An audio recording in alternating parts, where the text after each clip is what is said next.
Bonjour tout le monde, bienvenue au show de moto. Je m'appelle Éric Ménard. Cette semaine à l'émission, on fait ce que je préfère faire, c'est d'essayer des motos et c'est un spécial essai de moto. Alors voilà, ça commence tout de suite avec ce premier modèle.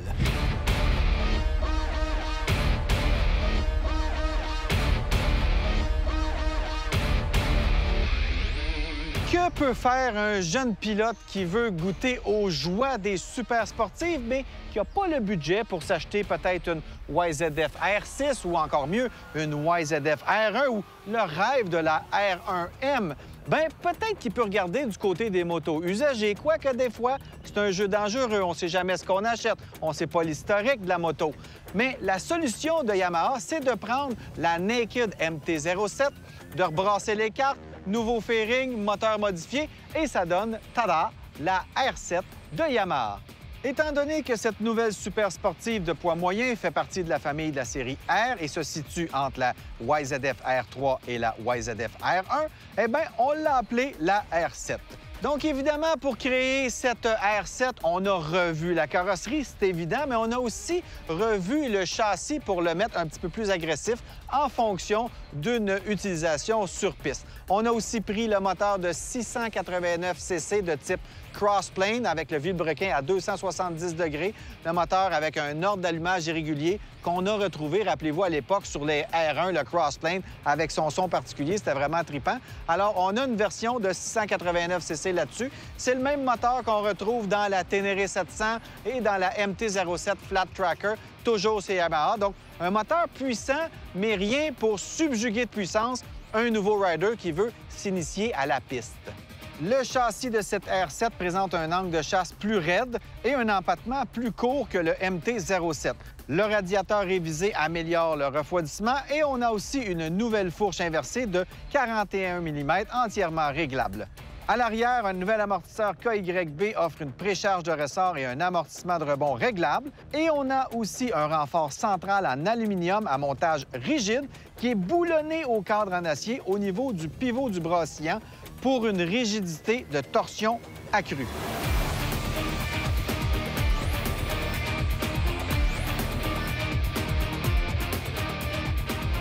Évidemment, c'est une petite moto qui adore les courbes.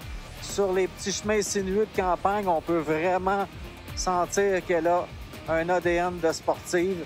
Et ça, c'est le fun. Ça donne le goût de clencher, mais il faut se parler et rester raisonnable. Ça, c'est pas toujours facile. Je suis quand même un peu étonné des suspensions. C'est relativement confortable. Je suis quand même sur une petite route bosselée de campagne, puis ça donne pas tant de coups. Bon, c'est sûr que le rembourrage de la selle est très sportif, là, voire presque inexistant. C'est vraiment une moto orientée performance. On n'est pas du tout du côté confort. On est sur une petite moto qui est faite pour nous donner des sensations fortes. C'est sûr que quand on roule un peu plus vite à vitesse d'autoroute ou sur piste, bien là, le vent vient nous enlever beaucoup de poids sur les mains. Mais au quotidien, comme ça, c'est quand même assez sévère, là. Par contre, c'est une petite moto hyper agile. On la sent qu'elle est tout le temps prête à réagir rapidement à chaque petite impulsion sur le guidon. Donc, de ce côté-là, on a vraiment le comportement d'une super sportive. Et ça, c'est le fun parce que c'est pas trop intimidant non plus. On a un moteur quand même raisonnable et que si on le tient assez haut dans les révolutions, bien, c'est là qu'il va révéler son caractère qui est un peu plus approprié à la piste. Évidemment, c'est une position plutôt sévère pour la route. Là, on a le triple clamp qui place le pilote bien bas. C'est fait pour se coucher sur le réservoir lors des accélérations. Et on a le triangle du pilote qui est vraiment serré. C'est une moto qui est courte et qui est pas très large. Donc, on se sent un petit peu captif sur cette moto-là. Mais pour la piste, c'est parfait. On a un mètre cylindre Brembo avec deux pistons Addix ici qui viennent pincer deux rotors de 298 mm. Donc, c'est suffisant pour les performances de cette moto-là. Ça va arrêter sans problème. Un nouveau tableau de bord LCD à contraste élevé fournit toutes les informations pertinentes et le tachymètre graphique à barre et l'indicateur de vitesse sont faciles à lire. Alors, la R7, ça s'adresse à qui? Bien, peut-être aux gens qui veulent s'initier à la moto sur piste et avoir une moto qui n'est pas trop intimidante, en tout cas moins intimidante qu'une R6 ou qu'une R1. En plus, c'est moins de 10 000 une R7. Donc, il va vous rester du budget pour vos pneus, pour votre week-end sur piste ou encore pour ajouter des pièces de performance. Ça va frôler les 10 000 par contre, si on ajoute l'option Quick Shifter, ce que je ferais vraiment si j'achetais cette moto-là. Et donc, à ce budget-là, pourquoi pas y aller pour une R7? La question se pose. En tout cas, c'est une moto qui est vraiment plaisante à conduire. Quoique, si vous faites de la route tout le week-end avec ça et vous avez autour de 50 ans, je suis pas sûr que vous allez passer à travers votre week-end. La position de conduite est quand même assez sévère. Mais pour les jeunes qui veulent s'amuser avec une moto sportive, avec un super beau look, il faut l'avouer, bien, c'est peut-être une option très intéressante. Elle s'appelle la R7 et c'est tout nouveau chez Yamaha pour 2022.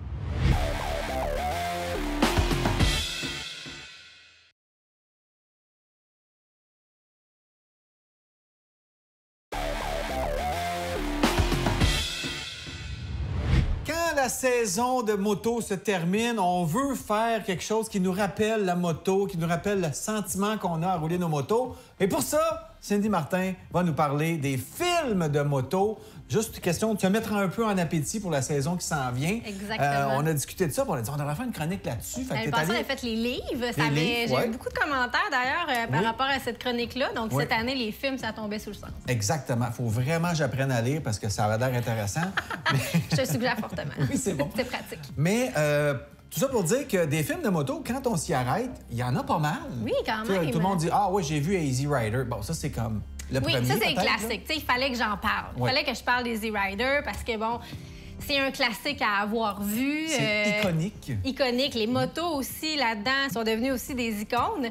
Peter Fonda, qui est en vedette là-dedans. Donc, c'est lui et donc Wyatt et Billy qui partent à l'aventure, qui ont fait un bon deal de drogue avant de partir de LA. C'est toujours bon de partir à l'aventure. Ben oui, donc ils ont fait beaucoup d'argent. Ils veulent se rendre jusqu'à Nouvelle-Orléans et là, ils découvrent la culture hippie. Oui, c'est un peu le Beatnik Generation. Là, mais c'est le fun. Mais c'est à voir. C'est à voir au moins une fois dans une vie. Là, si vous aimez la moto, vous allez adorer ce film-là. OK.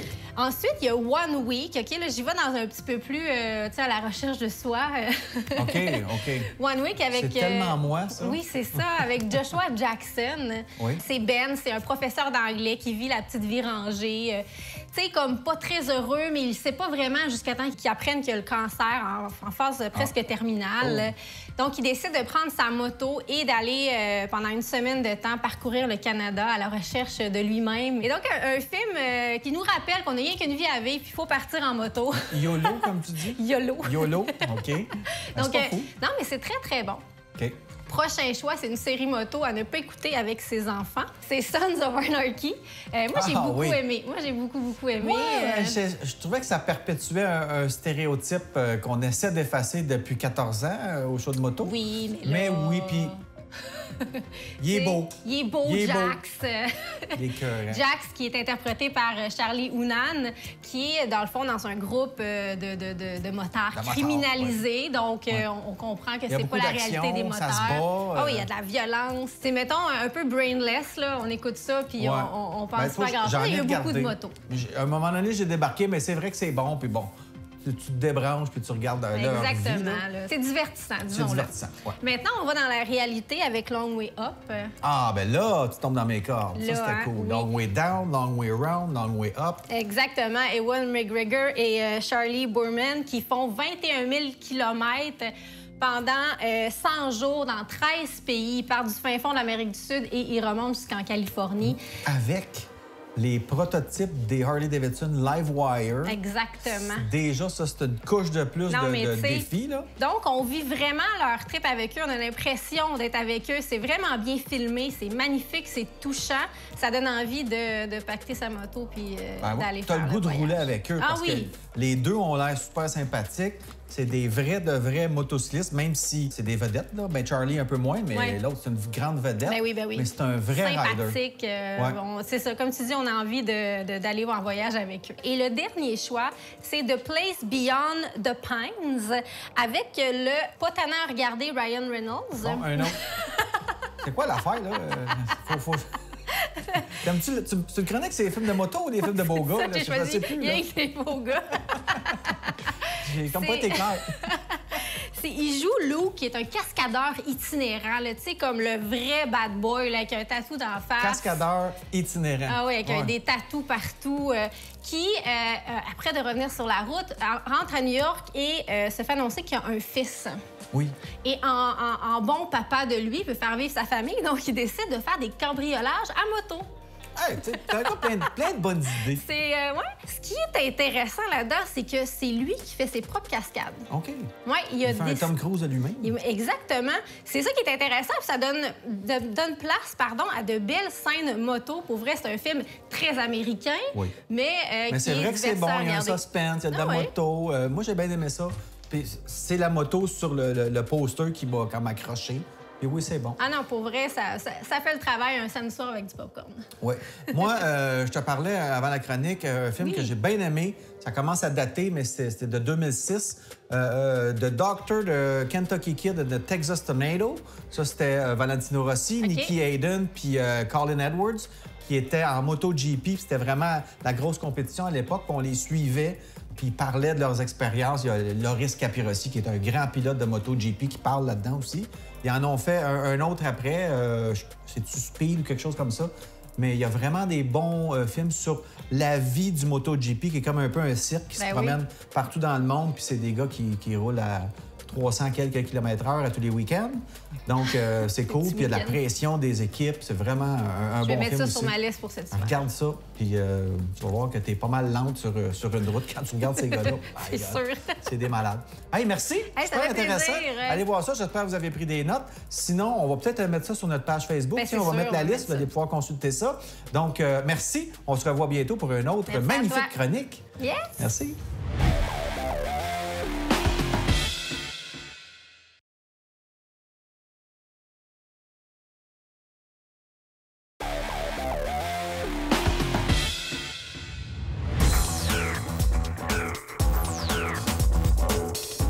Écoute, une journée de Riker, c'est le fun d'essayer une nouvelle machine, une nouvelle bébelle à moteur. Ça, je suis toujours partant pour ça. Puis, d'avoir des nouveaux produits BRP, c'est intéressant aussi parce que c'est toujours des machines qui évoluent. Donc, c'est une journée de balade avec ma chum Cindy. Là, on est à Frelichburg. C'est un beau petit village. Les motos sont les bienvenues. C'est tout mignon. C'est en campagne. Il y a des belles courbes aussi. Donc, c'est l'endroit rêvé vraiment pour venir rider. Et là, j'ai hâte d'attaquer les chemins de Garnotte, aller voir qu'est-ce qu'on peut faire avec ça. J'ai été pas mal agréablement surpris l'année passée quand on a essayé ça. Peu importe, je suis vraiment un gars de moto, mais juste de rouler un produit québécois, moi, j'aime ça, puis je suis content de faire de la place dans le show de moto pour ça, parce que ça peut être un véhicule qui va aussi intéresser des motocyclistes éventuellement. Je dis souvent en joke que ça prend 5 bébelles pour être heureux. Peut-être qu'un jour, j'aurai ça, je le sais pas. Mais juste les essayer, au moins, ça me garde à jour aussi.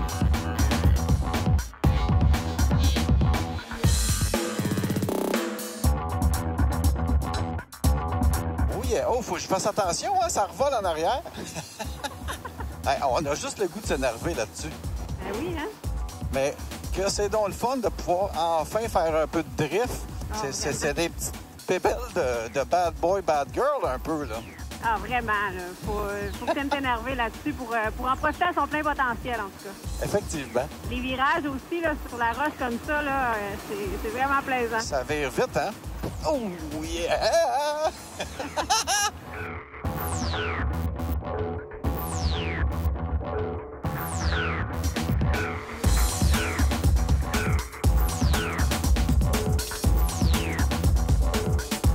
Bon, Cindy, on a fait le tour de la question, je pense. On a fait de l'autoroute, du chemin de gravel, du chemin de campagne, des zones de 50, 70, 90, 100.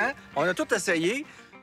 Puis, je dois dire que c'est en train de me gagner. C'est franc-goût, hein? Ouais, parce que je trouve ça relaxant de piloter ça. Puis on a enlevé aussi le trop d'aide électronique qu'il y a encore sur les modèles de route. Ça en prend. Mais là-dessus, tu as vraiment l'impression que les ingénieurs ont dit, garde, ils vont pouvoir s'amuser avec ça. Ils vont se faire du fun. C'est vrai que c'est le fun. C'est plus un gadget que tu slides de 1 pouce. Ah oui, puis il revient, là, non, aussi. là, vraiment, tu as des belles glisses. Mais aussi, c'est des machines qui évoluent. Tu vois là-dessus, écoute, on a des suspensions ajustables, rebond précontraint. On a des débattements de 7 pouces quand même, 7.3, 7.4. Des jantes renforcées aussi. Des jantes renforcées. C'est solide. On a le cruise control. Oui, c'est un ajout de cette année, d'ailleurs. Ça, c'est bien cool aussi. Je trouvais que ça manquait sur ce modèle-là. On peut avoir les poignées chauffantes aussi là-dessus. Oui. Puis ça reste que, moi, ce que je trouve là-dessus, c'est que c'est une machine qui attire l'œil. Vraiment. Les gens, tu vois, hier, on est arrêté, on a filmé. Il y a un monsieur qui est tout de suite venu nous voir. Il y a 2-3 personnes qui ont arrêté. Ah, puis les regards se tournent là, sur la route. Ouais. Vraiment, là, on le sent là, que les gens sont intrigués par cette machine-là. Oui. Puis moi, ce que je trouve le fun, parce que quand même un produit québécois, il faut en être fier, puis c'est de voir que la famille s'étoffe tranquillement. Donc, ça fait vraiment partie de l'équation quand tu cherches un sport motorisé maintenant. Tu dois considérer ça aussi. Oui, vraiment. Il y a de la qualité. On est chez BRP. On se trompe pas. J'ai bien aimé le moteur, moi. Oui, bien le 900 Ace, écoute, c'est un moteur qui est connu chez BRP. Tu l'as dit, là, les reprises sont super bonnes. On est sur l'autoroute, mais à haute vitesse, là, tu clenches, puis ça y va vraiment. Ça tire là, quand même. Puis il n'y a pas de zone morte là, dans le moteur. Ça tire tout le temps égal. Ça, c'est le fun aussi. Puis t'as pas à shifter. Au début, on la cherche, là, notre... J'ai fait des freins imaginaires puis des clutches Aussi. imaginaires au début, ça, c'est sûr. Mais ce que je trouve le fun là-dedans, c'est que, tu sais, des fois, ça te tente, tu tripes moto, ça te tenterait d'en faire, mais t'as jamais shifté, tu sais pas trop. T'as pas tout le temps que ça prend pour prendre ton permis de moto. T'as peut-être pas la condition aussi, là. physique. Là, ça donne bien. J'ai mal dans le dos. J'ai eu une débarque en moto récemment. Puis, j'ai embarqué là-dessus. J'ai fait comme, OK, mettons que si j'avais mal dans le dos tout le temps, ça me tenterait peut-être plus d'avoir ça. Puis tu as le sentiment de liberté que tu as en moto aussi. Exactement. Tu peux aller aux mêmes endroits. Pour vrai, c'est vraiment une belle option. Fait que, tu sais, ça reste bon. C'est un pas pire rapport qualité-prix aussi. Ça va bien. On peut pas dire que c'est pas une bonne machine. C'est vraiment très évolué. Tu vois qu'il y a de l'électronique aussi là-dedans. Oui, ils sont bons avec les détails. On le voit dans tous leurs véhicules, là, vraiment. Oui. Puis, tu sais, ça paraît bien stationné dans le driveway. C'est toujours cool. Fait que, finalement, j'haïs pas ça pantoute. Tiens, regarde, j'ai réussi à le convaincre. Ben, écoute, ça serait pas juste ça dans le garage, Non, mais non, je dois sais, dire que j'aime ça. C'est le fun de se promener là-dessus. S'il y en a encore des motocyclistes qui disent « Oh non, moi, je veux rien savoir de ça », allez l'essayer, Ben oui. parce que vous allez peut-être avoir une petite surprise. Franchement, c'est le fun. C'est le show de moto approved. Le show de moto approved. Parfait. Gagnez un T-shirt. Tiens, tu peux gagner un T-shirt. On prend une courte pause de 2 minutes. Le temps pour vous d'aller voir notre page Facebook et peut-être de nous faire des suggestions de reportages ou des commentaires. On aime toujours ça vous lire. Et on se revoit après la pause.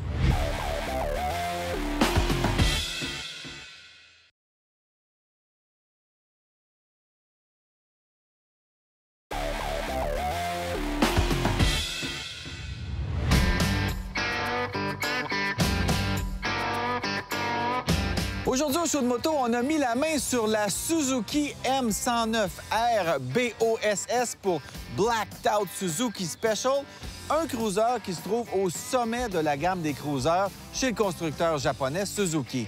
Cette Boulevard M109R emprunte plus que quelques éléments de conception des cruisers américains classiques. On a la position de conduite décontractée, une ergonomie confortable et bien sûr un gros moteur bicylindre en V massif. Ce mastodonte de 1783 cm3 refroidi par liquide produit 128 chevaux et 118 livres-pieds de couple. Si on veut de la performance, il faut s'inspirer des motosports. On a donc muni cette moto d'étrier avant à montage radial et on a même une fourche avant inversée. Toutes ces pièces travaillent en harmonie les unes avec les autres et sont conçues pour donner une sensation de confiance au train avant. Et on a aussi un freinage supérieur. C'est vraiment impressionnant de freiner quand on arrive à bonne vitesse avec cette moto. Pour ce qui est de la conduite, en ville, elle est assez agile et accélère fort, tandis que sur les routes secondaires, on constate vraiment l'équilibre entre direction rapide et stable et un moteur puissant, mais à la fois souple. Ça donne vraiment un plaisir à conduire cette moto-là pendant des heures. On a beaucoup de couple aussi au bas de la gamme, mais après un léger point plat au milieu, ça ressemble quand même à une moto plutôt sportive avec beaucoup de couple.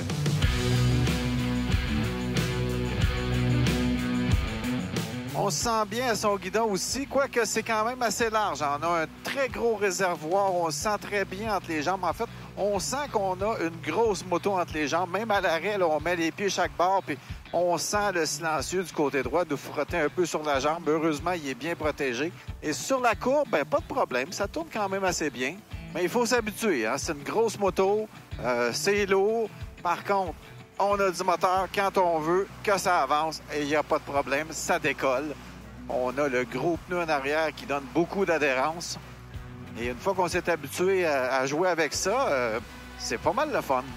C'est une bonne moto aussi pour faire de l'autoroute. C'est confortable, les suspensions travaillent bien, la selle est ferme, mais confortable quand même.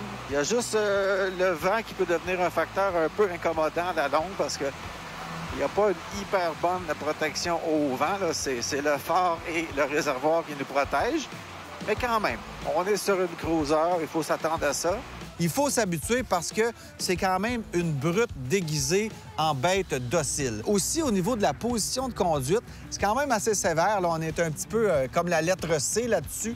Donc, pour les gens qui sont un peu plus courts, ça va peut-être être un peu inconfortable. Je pense que c'est une moto qui va s'adresser aux gens de 5 et 10 et plus parce qu'on a quand même des repose-pieds assez avancés. Les bras aussi, on est quand même assez avancé, malgré le fait qu'on a de longs poteaux qui viennent rapprocher le guidon du pilote. C'est le fun à rouler. La selle aussi est plutôt ferme. On veut une moto qui donne des bonnes accélérations. C'est pratiquement un dragster, cette moto-là.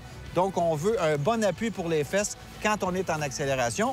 Et on y a pensé chez Suzuki.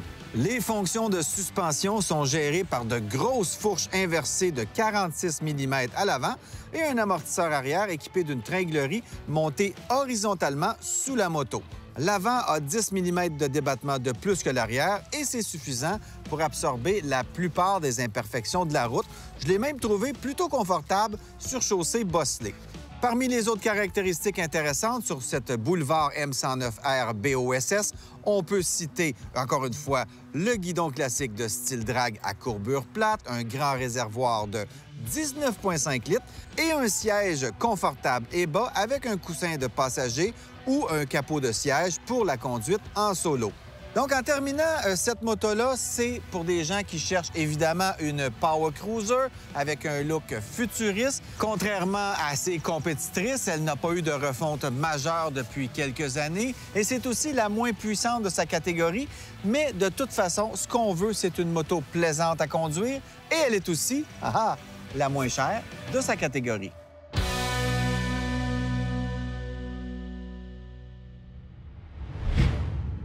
C'est tout pour le show de moto cette semaine. J'espère que l'émission vous a plu. Encore une fois, je vous invite à nous revenir la semaine prochaine. On va avoir d'autres essais de moto et d'autres sujets intéressants pour les passionnés et peut-être pour les gens seulement curieux du fabuleux monde de la moto. C'est ce qu'on fait le mieux. On aime ça, triper moto avec vous. Donc, soyez là la semaine prochaine. Salut!